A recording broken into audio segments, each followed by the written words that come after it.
Assalamualaikum warahmatullahi wabarakatuh. Salam sejahtera, salam Malaysia Madani, salam IPG Peneraju Guru Bertaraf Dunia. Selamat datang ke Institut Pendidikan Guru Kampus Perlis. Saya Nur Azrin Diana binti Saidul Ilbar akan menemu ramah segelintir pelajar baru ambilan Ogos 2025 di Institut Pendidikan Guru Kampus Perlis.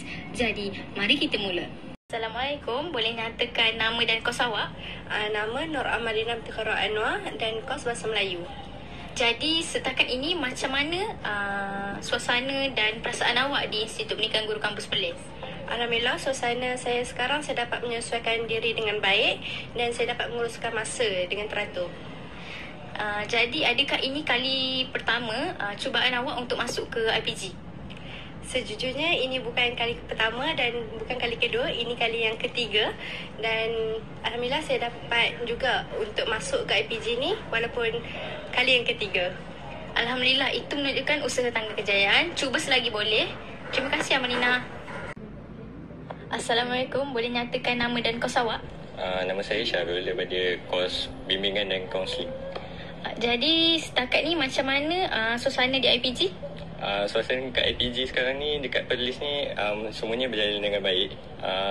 Sini semua okey lah. Cuaca, lepas tu fasiliti yang ada semua okey. Setakat ni tugasan yang awak terima banyak atau tak? Tugasan tu sekarang ni banyak, memang banyak. Tapi apakan daya saya kena buat juga demi mencapai cita-cita saya. Bagaimana pula dengan kawan-kawan di sekeliling? Kawan-kawan kat sini semua baik-baik dan semua sangat peramah. Memang banyak bantu saya dalam pelbagai aspek lah. Okey, terima kasih Syarul. Assalamualaikum, boleh nyatakan nama dan kos awak? Waalaikumsalam warahmatullahi wabarakatuh.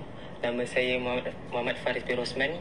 Saya merupakan pelajar jurusan Bahasa Arab. Alhamdulillah. Setakat masa ni, keberadaan awak di IPG menyelesaikan atau tidak? Alhamdulillah, semua berjalan dengan lancar. Tapi pada pandangan saya mengalami perubahan suasana yang amat ketara sebab saya merupakan alumni pelajar Universiti Sains Islam Malaysia dan apabila saya masuk ke sini saya merasakan suasana yang amat berbeza kerana kita di IPG kita hidup dalam pelbagai kaum dan pelbagai suasana. Sedangkan ketika saya di Universiti Sains Islam Malaysia, ia merupakan kehidupan Islamik suasananya.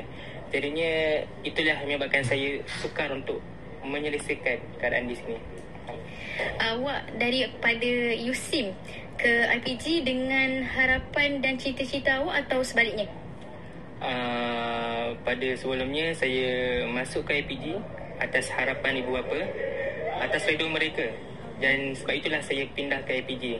Tapi alhamdulillah sejak saya duduk di sini saya berharap saya dapat ubah semuanya dan insya-Allah saya akan menjadi pensyarah bahasa Arab satu hari nanti insya-Allah. Alhamdulillah. InsyaAllah, itu sahaja daripada Faris bin Usman. Terima kasih Faris. Sekian, itu sahaja sesi temu ramah saya pada hari ini. Semoga semua ambilan dapat menyesuaikan diri dengan baik. Seterusnya menjadi seorang guru yang berdedikasi dan bertauliah. Sekian, terima kasih.